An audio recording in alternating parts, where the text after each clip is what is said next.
Hello friends, welcome to Yadnya investment academy. एक और index fund के बारे में बात करेंगे। कुछ काफ़ी सारी रिक्वेस्ट आई हुई थी, काफ़ी टाइम से पेंडिंग भी थी, जस्ट वाज वेरी बिजी। तो ऑन वेरियस इंडेक्स फंड्स की मेथोडोलॉजी की सर आप थोड़ा सा उसको रिन्यू कर दीजिए। थोड़ा सा कब कुछ कुछ बनाए हुए थे पहले, बट 2 साल 2.5 साल हो गए हैं। बट ये जो इंडेक्स फंड है ये थोड़ा सा एक रिसेंट इंडेक्स फंड है। तो this is Nifty mid cap 150 momentum 50। अभी कुछ टाइम पहले मैंने वीडियो बनाया था ऑन निफ्टी 200 मोमेंटम 30। तो निफ्टी 200 मोमेंटम 30 का क्या मतलब है कि वो 200 स्टॉक्स उसका बेस है, उसमें से 30 स्टॉक्स सेलेक्ट करता है मोमेंटम मेथोडोलॉजी के बेसिस पे। ये वाला जो है ये निफ्टी मिड कैप 150 इसका बेस है। तो मिड कैप स्टॉक ही बेसिस है, उसमें निफ्टी 200 है तो टॉप 200 स्टॉक्स, इसमें only mid cap stocks 150 stocks, that is 100 first company to 250th company typically, right. तो वो इसका बेस है निफ्टी मिड कैप। उसमें से मोमेंटम मेथोडोलॉजी के बेसिस पे या इसके जो मोमेंटम स्कोर के बेसिस पे 50 स्टॉक सेलेक्ट करता है। तो उसमें 50 है, उसमें 30 थे, ठीक है। तो ऑफकोर्स मिड कैप है तो थोड़ा सा डाइवर्सिफिकेशन ज़्यादा होना भी चाहिए। I think that is right. सबसे बड़ी चीज़, एक चीज़ शायद उसमें भी मैंने आपको बोली थी बट उसमें डेट नहीं बताई थी, वो ये थी कि निफ्टी 200 मोमेंटम 30 जो इंडेक्स है, जो लॉन्च हुआ है एनएससी ने किया, वो 2020 में किया। 4 साल का बेसिकली हमारे पास टाइम पीरियड है जिसमें हम थोड़ा बहुत उसको ट्रैक कर सकते हैं। ये वाला जो है ये 2022 में ही हुआ है, जबकि डेटा मेरे पास पुराना भी है, इसका 10 12 15 साल का डेटा भी है। कैसे कि ये बैक टेस्टेड डेटा है कि भाई मेथोडोलॉजी तो लॉन्च की तब, लेकिन बैक टेस्टिंग के बेसिस पे कि अगर तब होती तो क्या होता, तब होता तो क्या होता, उस तरह से ये एनालिसिस करके ये रिटर्न्स निफ्टी ने एनएससी ने डाले हुए हैं। लेकिन हमेशा इसको आपको एक थोड़ा सा स्क्रूटनाइज करना चाहिए कि जब भी बैक टेस्टिंग डेटा बहुत अच्छा दिख रहा है तो बैक टेस्टिंग डेटा अच्छा दिखा सकते हो। आप दिखा कैसे सकते हो, मतलब कि आप अपनी मेथोडोलॉजी को इस तरह से वो चीज़ करो कि आपको पुराना डेटा बहुत अच्छा लगे। तो उसको थोड़ा सा, मेरा थॉट यही रहता है कि बैक टेस्टेड डेटा को थोड़ा सा हमेशा we should take with pinch of salt. I am not saying कि हमें कंप्लीटली उसको इग्नोर करना है। Definitely it is important data, और टिपिकली इतनी बड़ी जो ऑर्गेनाइजेशंस है ये काफ़ी फोकस करती है और ढंग से ये बहुत अच्छे टूल्स यूज़ करती हैं कि उसमें बहुत कम एरर परसेंटेज रहता है। बट डेटा जो हमें, मुझे लगता है कि जो एक्चुअल डेटा है, जो ये लॉन्च हुआ था, सब चीज़ें हुई थी, तो उसी के बाद हमारा फोकस ज़्यादा होना चाहिए, ऐसा मेरा थॉट प्रोसेस है। तो जैसा अगेन मैंने बोला कि 50 कंपनीज हैं, मोमेंटम स्कोर के बेसिस पे करते हैं, 6 मंथ्स 12 मंथ्स के प्राइस रिटर्न और प्राइस वोलेटिलिटी के बेसिस पे मोमेंटम स्कोर कैलकुलेट होता है। ये भी सेमी एनुअली, जैसे पहले वाला जो इंडेक्स था जून और दिसंबर में ही इसका रीबैलेंस होता है, ठीक है, सेम वे में, ठीक है।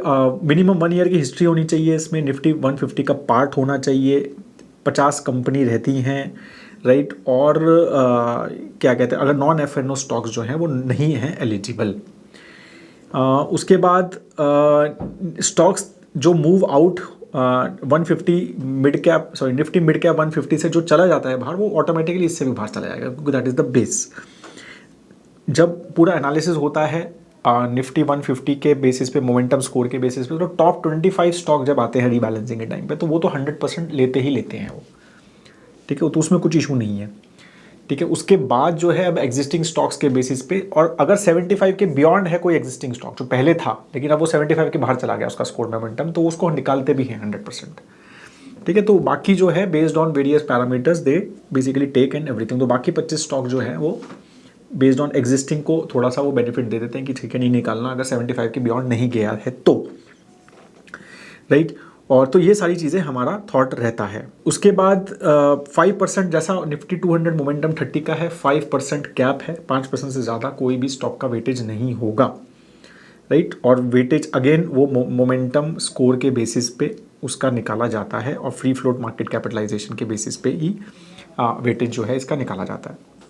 करंटली जो जून में चेंज हुए हैं, अभी जून 2024 में, तो अगेन मोमेंटम मेथोडोलॉजी है, तो चर्न हमेशा हमेशा एक्सपेक्ट करना चाहिए कि ज़्यादा ही होता है। अगर हमारी जो क्वांट, हमारा भी मॉडल पोर्टफोलियो है, quant model portfolio doing very very good, last 1 year returns are almost 55%, but very very high churn.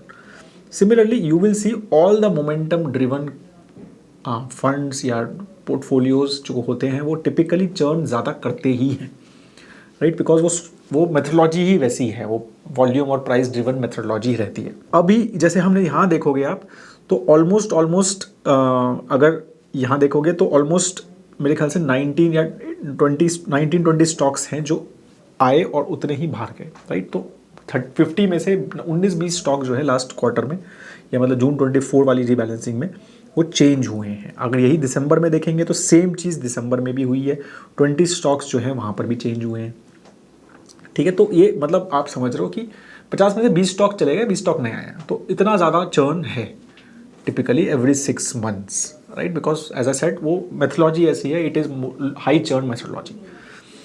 अभी जो करंटली इसके इंडेक्स कॉन्स्टिट्यूएंट्स हैं वो ये है, डिक्सन नंबर 1 है 4.78%, फिर कमिंस है, ऑयल इंडिया है, BHEL है, ये टॉप 10 स्टॉक्स हैं। Lupin, BSC, PB fintech, Indus, rail Vikas Nigam and Voltas, right. और बाकी ये सब बाकी कंपनीज भी हैं। तो ये पूरा का पूरा लिस्ट मैंने यहाँ पर आपको, you can see the whole list, all 50 stocks currently which they have in the current index constituents. Sector wise last week जब मैंने बात की थी तो हमारा जब निफ्टी 200 मोमेंटम 30 तो सबसे बड़ा auto sector there was biggest, second was capital goods. यहाँ पर कैपिटल गुड्स नंबर 1 है, नंबर 2 इज़ फाइनेंशियल सर्विसेज, फिर consumer durable, realty and health care, वहाँ पर भी ये सब थे। बट सबसे बड़ा ऑटो था, यहाँ ऑटो छोटा है। Again may be mid cap companies auto sector में बहुत ज़्यादा नहीं भी हैं, तो छोटा भी सेक्टर है ओवरऑल मिड कैप में, तो वो भी एक एलोकेशन का डिफरेंस रहता है। निफ्टी 200 में there are lot of auto stocks, like Maruti, मतलब सब बड़े बड़े लार्ज कैप्स हैं, मारुति हो गया, टाटा मोटर्स हो गया, राइट। तो अगर हम वैसे भी बाकी उनो मिंडा हो गया, तो बहुत सारे और भी कंपनीज़ हैं अगर हम देखें तो they are typically bigger companies. तो मिड कैप में आई थिंक बहुत ज़्यादा होंगे, तो वो भी एक चीज़ हमें समझनी है। लेकिन कैपिटल गुड्स वहाँ पे भी मोमेंटम में था और यहाँ पर भी मोमेंटम में है, तो ये चीज़ समझना है। तो ये भी आपको एक थोड़े क्यूज़ देते हैं अगर आप एक मोमेंटम इन्वेस्टर हो कि कहाँ मोमेंटम है। तो कैपिटल गुड्स में मोमेंटम है अकॉर्डिंग टू, हेल्थ केयर में है, कंज्यूमर ड्यूरेबल में, रियल्टी में फिर भी है, फाइनेंशियल सर्विसेज में भी है। And you can check every 6 months में, राइट, जब भी रीबैलेंस होती है कि वो कहाँ अकॉर्डिंग टू देम कहाँ मोमेंटम टर्न हुआ है। That will be very interesting analysis as well, right. तो ये सारी चीज़ें भी थोड़ी सी इंटरेस्टिंग रहती हैं और we do that kind of analysis as well, especially जब हम अपने मॉडल पोर्टफोलियो डिस्कशंस वगैरह करते हैं। तो ये काफ़ी चीज़ें ध्यान रखते हैं कि कौन कैसे, मतलब इंडेक्स के हिसाब से क्या चीज़ें चेंज हो रही हैं and how things are and according to us we think from those perspective as well. आप मोमेंटम में देखो कि वैसे कैपिटल गुड सेक्टर का 15.51% का वो परसेंटेज एलोकेशन है निफ्टी मिड कैप में, यहाँ पर 19 है। फाइनेंशियल सर्विस का 18 है, यहाँ 14 है, तो उसके हिसाब से कम मोमेंटम है फाइनेंशियल सर्विसेज में, राइट, क्योंकि वहाँ पर 18% है। ये बहुत इंपॉर्टेंट है कि यहाँ पर 4% है या 10% है, रियल्टी में है यहाँ 4 है, यहाँ 9 है, हेल्थ केयर में 11 है, 9 है, कम है एक्चुअली, राइट। तो वो भी चीज़ें इंपॉर्टेंट हैं। तो यहाँ 7.5, यहाँ 4.3 ही है। तो मिड कैप में ऑटो में मोमेंटम यहाँ नहीं नजर आ रहा, वहाँ पर। तो ये भी चीज़ें डिफरेंट हैं क्योंकि किस टाइप की कंपनी है, कंपनी स्पेसिफिक मोमेंटम फैक्टर्स भी रहते हैं। Returns, right. तो अगेन जैसे मैंने बोला कि इंडेक्स लॉन्च ही 2022 में हुआ है वैसे तो, और उस हिसाब से 1 ईयर रिटर्न अगर हम देखें तो काफ़ी एक अच्छे रिटर्न्स 1 ईयर के हैं और 3 ईयर रिटर्न्स भी काफ़ी अच्छे हैं। बाकी अगर हम 5 ईयर 10 ईयर्स हैं तो they are all back tested data, but again very very good returns, ठीक है। Momentum overall has worked, right. और हम सेम चीज़ कैलेंडर रिटर्न्स में भी देखेंगे तो हम फोकस अगर हम लास्ट 2023 और YTD पे करें तो दोनों टाइम लास्ट 1.5 to 2 ईयर्स में returns have been phenomenally good. YTD में 39% दिया है, मिड कैप 150 ने 32 दिया है, 7% से सेम 2023 में, राइट। तो 2 साल में तो अगेन मोमेंटम चला भी है तो वो भी एक फैक्टर है, बट बहुत ज़बरदस्त रिटर्न है। 2021 में अभी बैक टेस्टेड डेटा आप थोड़ा देखो, again I said pinch of salt से थोड़ा देखना है इसको, बट दैट ऑल्सो शोज़ की significant very good returns accept in 2018 and 2022 जब मार्केट डिडंट डू वेल, तो this index didn't do well, it was worse than the benchmark index it has. But otherwise बहुत ही consistently थोड़ा बहुत भी market अच्छा करता है तो this index does better than the benchmark. तो ये काफ़ी इंटरेस्टिंग एनालिसिस है, but as I said we have to give that benefit of doubt, मतलब डाउट ऑन एक चीज़ पे कि नया है। जब मेथोडोलॉजी बनाते हैं तो हमेशा एक हाइंडसाइट बायस रहता है, हाइंडसाइट के हिसाब से चीज़ें चेंज कर सकते हो, आगे वो चलेगी या नहीं चलेगी हमेशा ध्यान रखना है। Same with rolling returns, again it is all based on back tested data, तो we will not focus much on it. अब रिस्क रेशियो के बारे में बात करते हैं। यहाँ पर थोड़ा सा एक इंटरेस्टिंग डेटा भी मिलता है मुझे, जो रिस्क रेशियो भी मैंने देखा वो है स्टैंडर्ड डिविएशन। अब देखो स्टैंडर्ड डिविएशन जब से ये लॉन्च हुआ है, आई थिंक सितंबर 2022 के आसपास लॉन्च हुआ था, उसके बाद से the standard deviation of the index momentum index is higher than mid cap 150। उससे पहले अगर आप देखोगे तो कम था या थोड़ा आसपास था, यहाँ पर अब क्लियरली वो ज़्यादा है। बीटा भी अगर आप देखोगे तो इट हैज़ बीन इंक्रीजिंग, अब 1 से ज़्यादा हो गया, तो मतलब higher risk it is taking than the benchmark. Alpha of course it is generating, no doubt in it, right. तो ये सारी चीज़ें भी हमें समझनी है कि रिस्क ज़्यादा बोल भी रहा है, ये रिस्क ज़्यादा है स्टैंडर्ड डिविएशन के बेसिस पे और बीटा के बेसिस पे रिस्क तो ज़्यादा है ही, वोलेटिलिटी ज़्यादा है इस इंडेक्स में, और प्लस सिर्फ 2 ही साल हुए हैं, अगेन मैं बार बार बोल रहा हूँ, राइट। तो ये चीज़ भी आपको समझनी है। आप एक बहुत हाई रिस्क इन्वेस्टर हैं तो ही आपको इस तरह के इंडेक्सेस में इन्वेस्ट करना चाहिए, राइट। 2 ही अभी ऑप्शंस हैं इन्वेस्ट करने के लिए, दोनों इंडेक्स लॉन्च होने के कुछ टाइम के बाद ही आ गए थे। इडलवाइज का निफ्टी मिड कैप 150 है एंड टाटा का निफ्टी मिड कैप 150 है, राइट। और दोनों एज आई सेड अक्टूबर नवंबर में, तो दोनों का अभी 600 करोड़, एक का 600 करोड़ के आसपास का दोनों का एसेट अंडर मैनेजमेंट है। You have 2 options to invest in this fund if you want, right. But very high risk, again mid cap है प्लस मोमेंटम है, तो मतलब risk already mid cap plus momentum over it, तो एक double risk वाला fund है and just 2 years है actual performances.